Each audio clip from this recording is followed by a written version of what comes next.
আসসালামু আলাইকুম lovely viewers, আজকে আমরা দেখব ভার্বের ব্যবহার কোন টেন্সের সাথে কোন ভার্ব ব্যবহার করা হয়। তো প্রথমেই দেখব বি ভার্ব। আই এর সাথে প্রেজেন্ট টেন্সে এম ব্যবহার করা হয় এবং পাস্ট টেন্সে ওয়াজ ব্যবহার করা হয়। ইউ এর সাথে প্রেজেন্ট টেন্সে আর ব্যবহার করা হয়, পাস্ট টেন্সে ওয়ার ব্যবহার করা হয়। হি এর সাথে প্রেজেন্ট টেন্সে ইজ ব্যবহার করা হয়, পাস্ট টেন্সে ওয়াজ ব্যবহার করা হয়। He she same.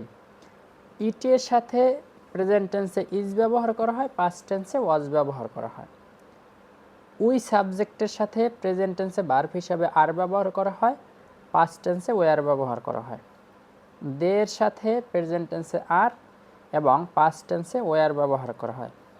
আশা করি এই ভিডিও দেখলে আপনার ভার্বের ব্যবহার কোন টেন্সের সাথে কোনটা হবে ক্লিয়ার হয়ে যাবে। এরপরে আসি ডু ভার্ব।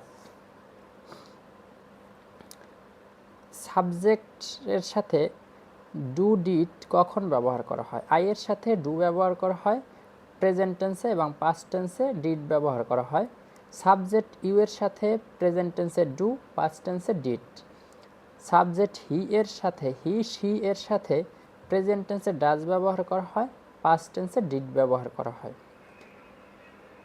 ইট এর সাথে ডাজ ব্যবহার করা হয় প্রেজেন্ট টেন্সে এবং পাস্ট টেন্সে ডিড ব্যবহার করা হয়।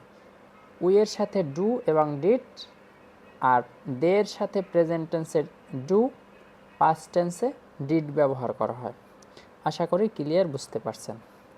একটি উদাহরণের মাধ্যমে দেখি, যেমন আই থিঙ্ক প্রেজেন্ট টেন্সে সিম্পল প্রেজেন্ট, তারপর হচ্ছে I am thinking. I have thought, I have been thinking. যদি আমরা এই উদাহরণ কয়টা দেখি তাহলে আরও ক্লিয়ার হয়ে যাব। প্রেজেন্ট টেন্সে I think, I am thinking, I have thought, I have been thinking, অর্থাৎ ভার্বের সাথে অ্যাম, হ্যাভ এবং হ্যাভ বিন ব্যবহার করা। প্রেজেন্ট বা present continuous, present perfect, present perfect continuous tense. যদি আমরা দেখি পাস্ট টেন্সে, পাস্ট ইনডিফিনিট টেন্সে আছে বা সিম্পল পাস্টে আছে আই থট। পাস্ট কন্টিনিউয়াসে আছে আই ওয়াজ থিঙ্কিং, অর্থাৎ আই এর সাথে ওয়াজ ব্যবহার করা হয়েছে। পাস্ট পারফেক্টে আছে আই হ্যাড থট, অর্থাৎ আই এর সাথে হ্যাড ব্যবহার করা হয়েছে এবং এটা হচ্ছে past perfect tense. Past perfect continuous tense হচ্ছে আই হ্যাড বিন থিঙ্কিং, অর্থাৎ আই এর সাথে হ্যাড এবং পাস্ট পারফেক্ট কন্টিনিউয়াসের জন্য হ্যাডের সাথে বিন ব্যবহার করা হয়েছে। আসসালামু আলাইকুম, চ্যানেলটি সাবস্ক্রাইব করে পাশে থাকবেন।